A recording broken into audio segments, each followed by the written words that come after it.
edição do Momento Cultural é especial para trazer para você um pouco sobre a arte da xilogravura, uma técnica milenar chinesa que significa gravar sobre a madeira.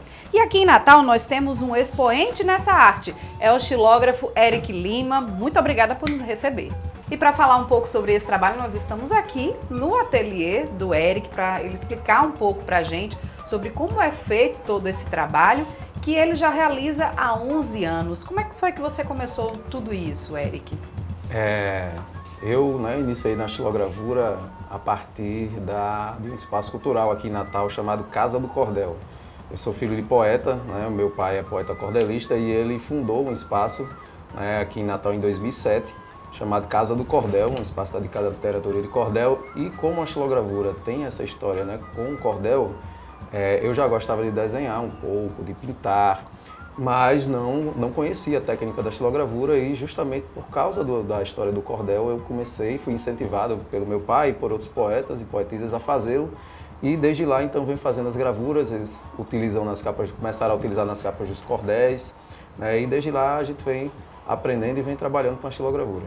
Então tem que ter, de certa forma, uma aptidão mesmo para o desenho, para poder gravar, fazer toda essa estampa na madeira. O desenho é parte importante da gravura, é uma das fases da gravura é o desenho, vamos dizer assim, é a alma da gravura, porque você tem que fazer essa imagem, mas assim, a arte todos podem aprender, Tanto é que nessa minha vida com a arte eu tenho também feito isso, e procurado ensinar, passar para outras pessoas e tenho visto que toda e qualquer pessoa tem capacidade de desenvolver sua sensibilidade e de desenvolver a arte.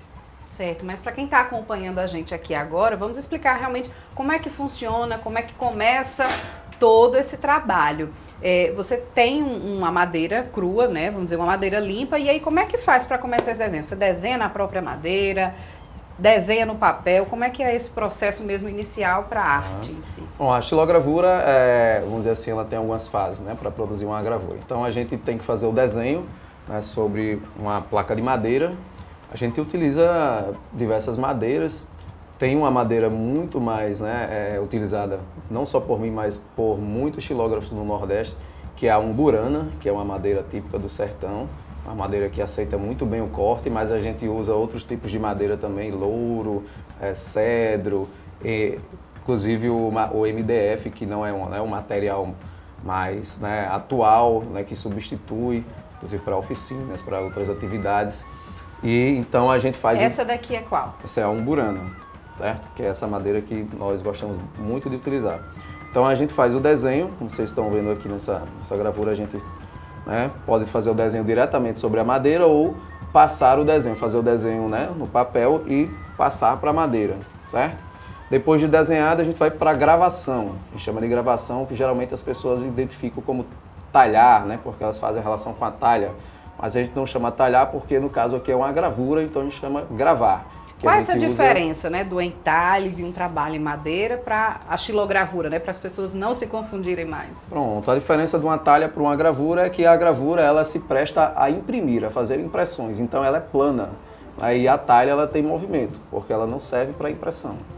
Então por isso nós chamamos de gravar. Então depois do desenho a gente vai fazer a gravação, com ferramentas próprias para isso e também outras ferramentas improvisadas. Hoje em dia existem ferramentas industrializadas, a gente usa goivas, usa buris. Mostra pra gente aí que ferramentas são essas. Tem algumas delas aqui que são goivas. As goivas são ferramentas, são semelhantes aos formões, aqueles formões que a gente vê geralmente o escultor trabalhando, sendo que eles são menores, elas são menores, são ferramentas menores e tem pontas diferentes que dão cortes diferentes na madeira e que com isso você vai dando então essa plasticidade aí nos cortes e no desenho que você trabalhou na matriz. A gente chama essa placa de madeira quando a gente está terminada de matriz, então a gente grava com essas ferramentas, com buris, goivas como essas. E cada ferramenta dessa permite um corte diferenciado. Permite um corte diferente, elas têm pontas diferentes, então fazem cortes diferentes, de acordo com para que a imagem não fique monótona.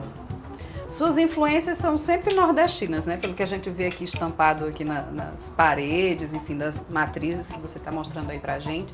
Tem sempre essa influência da cultura nordestina, do cangaço, Também, com certeza, é muito presente, né? Porque esse é um dos meus universos, né, da literatura e do cordel e as temáticas, o imaginário nordestino, essas imagens que são fortes e são marcantes para a gente aqui, elas também são retratadas por mim, né?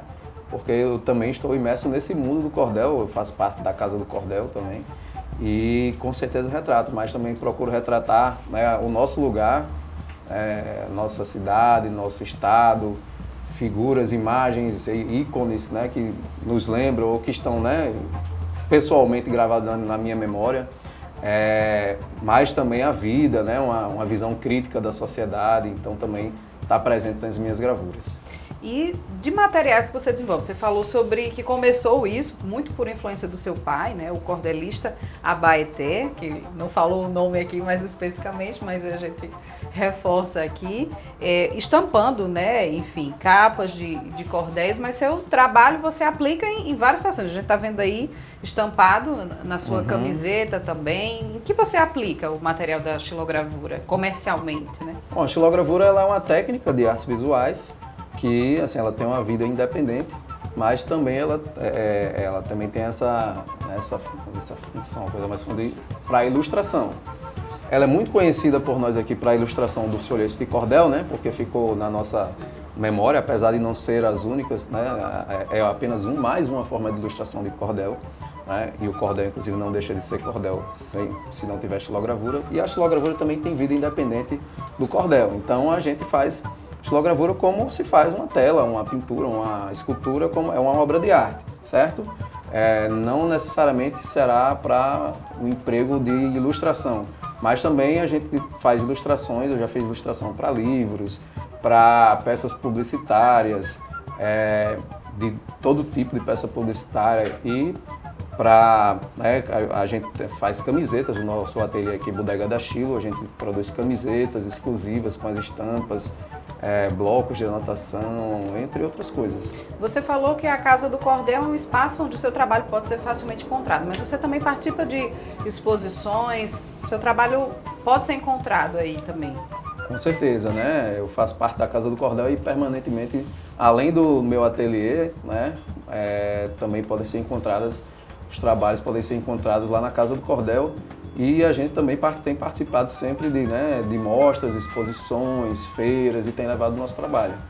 E sobre essa questão de levar o seu trabalho, e uma coisa que você falou no início da nossa conversa, é que você também ensina isso para os adolescentes. Você é professor também e resolveu associar o ensino, né, a também essa arte. Como é que é esse trabalho também que você desenvolve?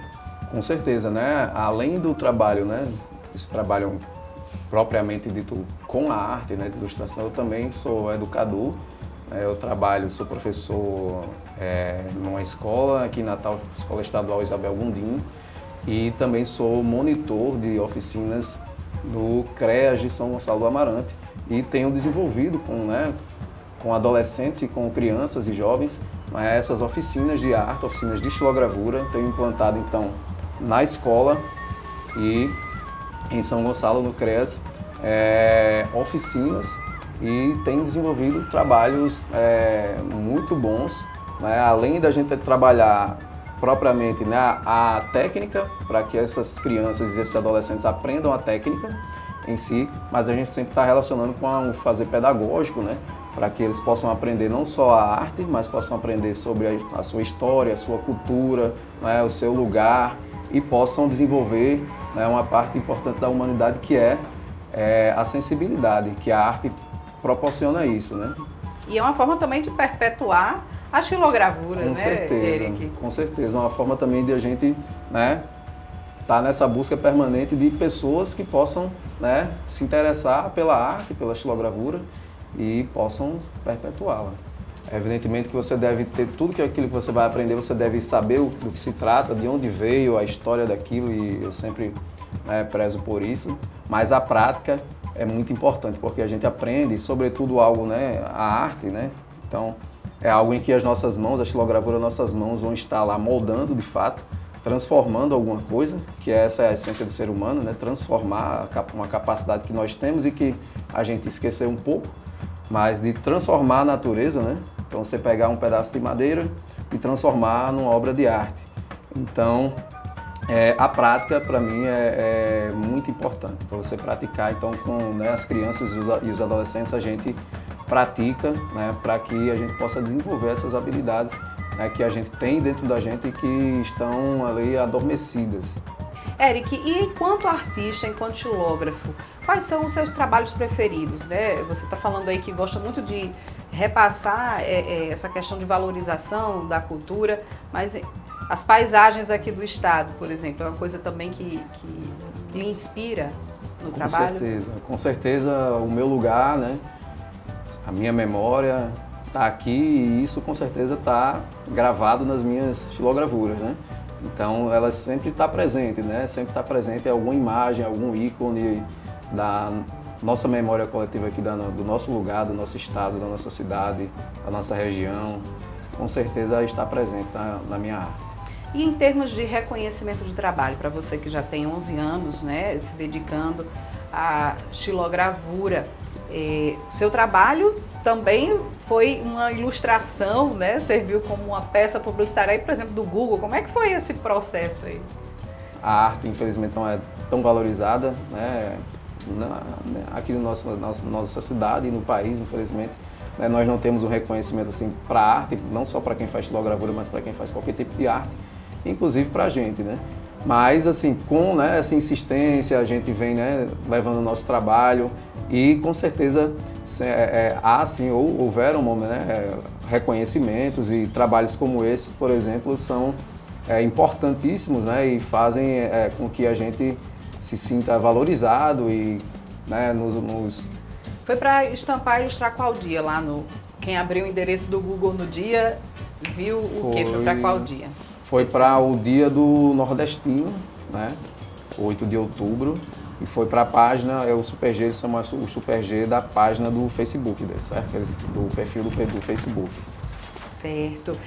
Eric, e você também já recebeu prêmio, já teve seu trabalho aí selecionado para esses projetos também culturais, não é isso? Já, né? Nesses mais de 10 anos a gente já, né, teve a possibilidade de ser contemplado em projetos, para desenvolver oficinas, projetos de xilogravura na escola.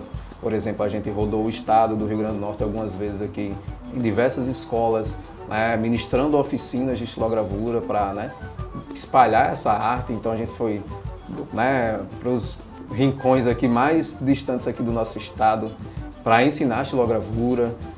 A gente já foi contemplado aí com o prêmio de culturas populares do Ministério da Cultura, por exemplo, entre outros reconhecimentos aqui da cidade e do nosso estado também. E quem quiser então conhecer um pouco mais do seu trabalho, onde é que te encontra nas redes sociais? A nossa página, a gente tem uma página Bodega da Xilo, que é o nome do nosso ateliê, no Facebook e no Instagram. No Instagram com esse nome lá, Bodega da Xilo. Então todo mundo procurando para conhecer melhor aí a capacidade, a criatividade toda do Eric. E a gente agradece, Eric, que agradeço. Né, gentileza de nos receber aqui no seu ateliê. A gente vai deixar você ir trabalhando e a gente ficar aqui observando. Tá certo.